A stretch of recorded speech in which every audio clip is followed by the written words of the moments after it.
tila balaraw ang mga sinabi ni Teresa kay Victor. Gayunpaman, ikinatuwa pa rin niya ang pagsasalita ng dalaga. Gagaling na ito. Hindi magtatagal, babalik na sa dati. Yan ang isiniksik niya sa isip. Sandali pa ay unti-unti nang pumikit si Teresa at hindi nagtagal, nakatulog na. Inayos ni Victor ang nakakumot sa dalaga. Muling hinagod ng tingin ang yayat nitong mukha. Masuyong hinaplos ang buhok at saka umahon sa higaan. Lumapit siya sa tapat ng bintana at tinanaw ang madilim na kaulapan. Kasunod ang malalim na buntong hininga. Samantala, si Teresa, naglalakbay na ang natutulog na diwa.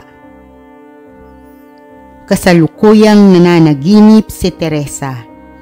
Naglalakad siya sa gitna ng kakahuyan nang may tumawag sa kanyang pangalan mula sa likuran. Teresa.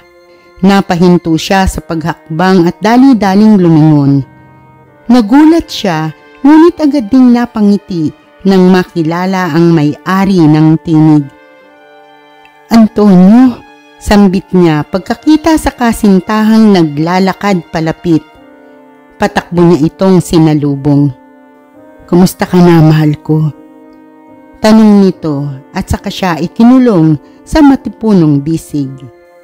Antonio, ang buong akala ko hindi na ulit tayo magkikita.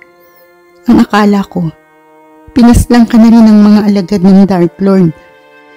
Umiiyak niyang sabi habang yapos ito ng ubod higpit. Nakangiting umiling si Antonio, bagaman may lungkot sa mga mata at saka nagpaliwanag. Kasama ko si Mildred nang balikan ng mga dayong gumawa sa iyo ng masama. Sinikap naming magpakatatag. Sa kabila ng mga tinamo naming sugat, ang mahalaga, mailigtas ka. Kaunting panahon na lang, mahal ko. Sandali na lang. Sandali na lang. Wika ng humihina at papalayo nitong tinig. Tinawag niya ang pangalan ng kasintahan. Antonio. Antonio. Napalingon si Victor nang marinig ang pag-ungol ng natutulog na dalaga. Dahan-dahan siyang naglakad palapit. Napakunot ang noon niya nang makitang mahigpit ang pagkakadakot ng magkabila nitong kamay sa kumot. Bahagya pang pabiling-biling at may pumapatak na luha sa gilid ng mga mata. Maingat siyang naupo sa gilid ng kama sa tabi nito. Huwag kang umalis. Nakikiusap ako. Huwag kang umalis. Huwag mo kong iwan. Mahinang anas ni Teresa sa namamaos na tinig. Lalong umagas ang luha sa mga mata. Lumarawan naman ang lungkot sa mga mata ni Victor. Hindi niya alam kung sino ang tinatawag ni Teresa sa panaginip. Ngunit alam niyang hindi siya. Mariin niyang naipikit ang mga mata. Nasasaktan siya. Patayo na siya nang biglang bumangon si Teresa. Nagulat siya nang yumakap ito sa kanya.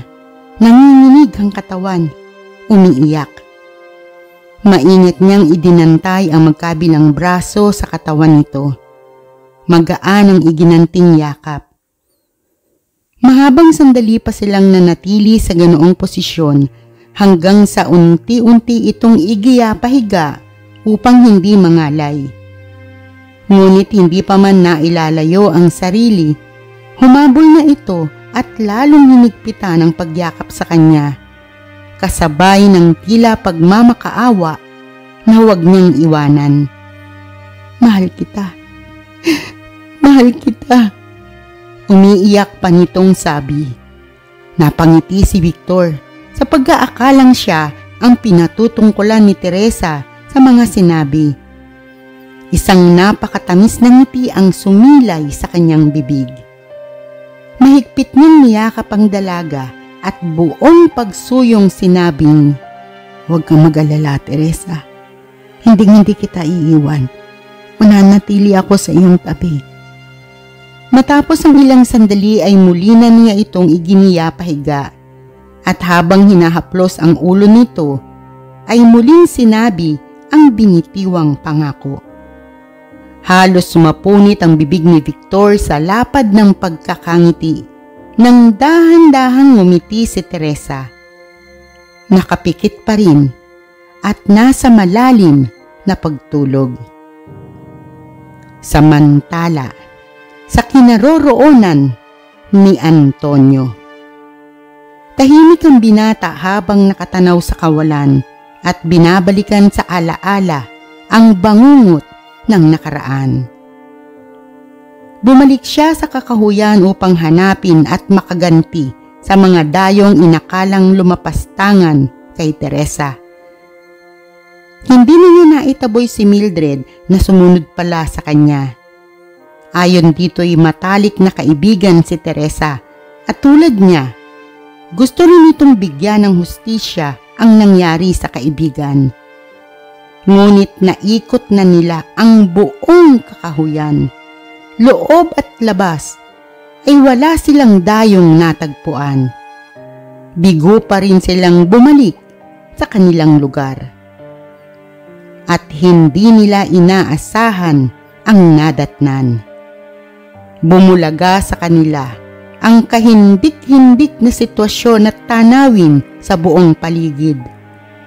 Takang-taka sila kung bakit nagkaganon, kung ano ang nangyari, kung ano ang nangyari sa mga kapitbahay at sa mga pamilyang iniwanan, kung bakit tila nagkaroon ng barikada at di na sila makapasok, kung bakit napapalibutan na ng makakapal na halaman at naglalaki ang ugat na may tinik ang mga kabahayan maging ang mga pwedeng madaanan, kung bakit ang buong pamayanan ay tila nilamon ng nakapangingilabot na itsura.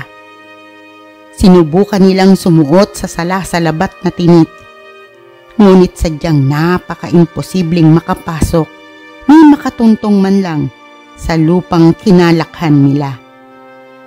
Nang wala na talagang maisip at magawang paraan, napagpasyahan nilang magtungo sa kabilang bayan upang makibalita. Malayo pa ay natanaw na nila ang mga taong bayan na abala sa paghatak sa isang dalagang puno ng putik ang katawan at tila wala sa sariling katinuan. Pinipilit ng mga itong ilagay ang ulo ng babae sa nakabuhol na lubid kung saan ang kabilang dulo ay nakatali naman sa malaking sanga ng puno. Hindi na nila naituloy ang paglapit. Hindi pa man, nahuhulaan na niya ang balak gawin ng mga tao. Iniharang niya ang sarili sa kaibigang si Mildred upang hindi na masaksihan pa ang pagbigti sa babaeng inaakusahang isang aswang. Natigilan ng lahat ng naroon nang makitang nagtatakbuhan ang mga kapitbahay. Nagsisigawan habang takot na nag-iiyakan. Hindi rin makapaniwala ang mga ito nang makita ang paparating na lalaking nakasuot ng pulang kapa, kasama ang mga nakapangingilabot na nilalang. Mabilis nang hinawakan ang braso ni Mildred at hinila palayo. Ngunit namataan sila ng ilang halimaw.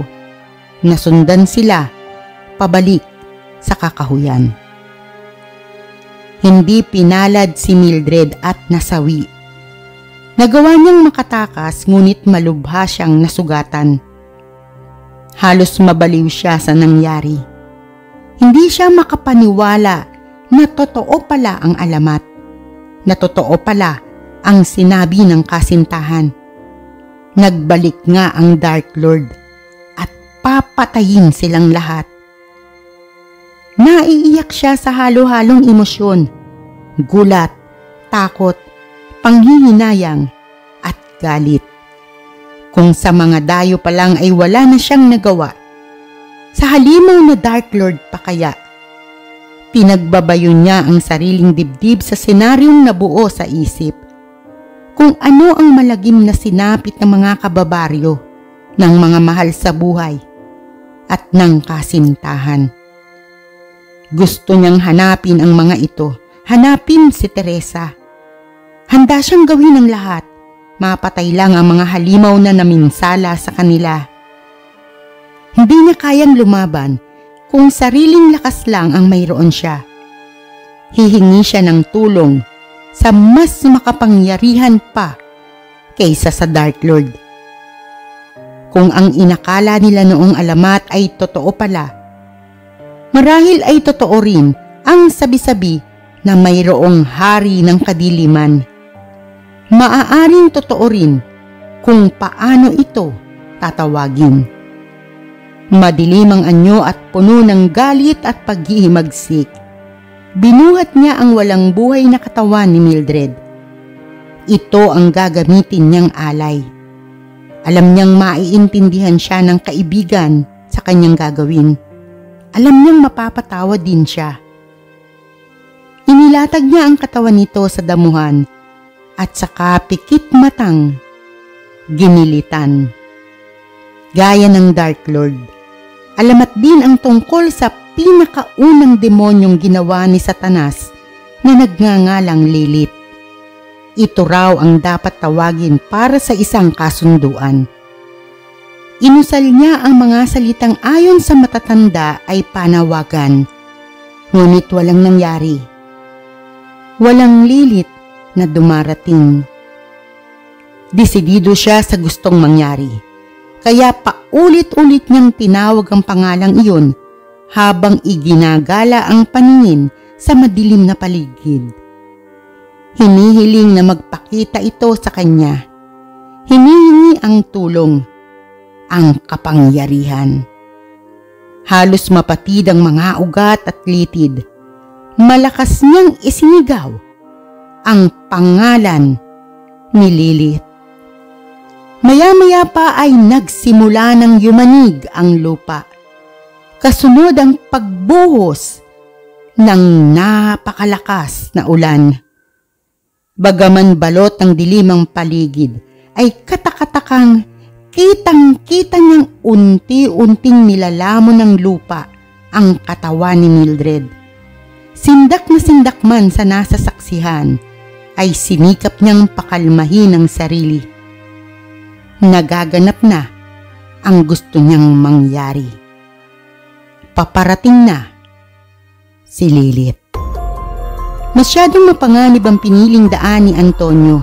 Saan hahantong ang tagpong ito? Magkakaroon na ba ng katapat ang kapangyarihan ni Victor? Muli niyo po akong samahan sa susunod na kabanata. Ingat po at God bless po sa ating lahat. To God be the glory. Bye!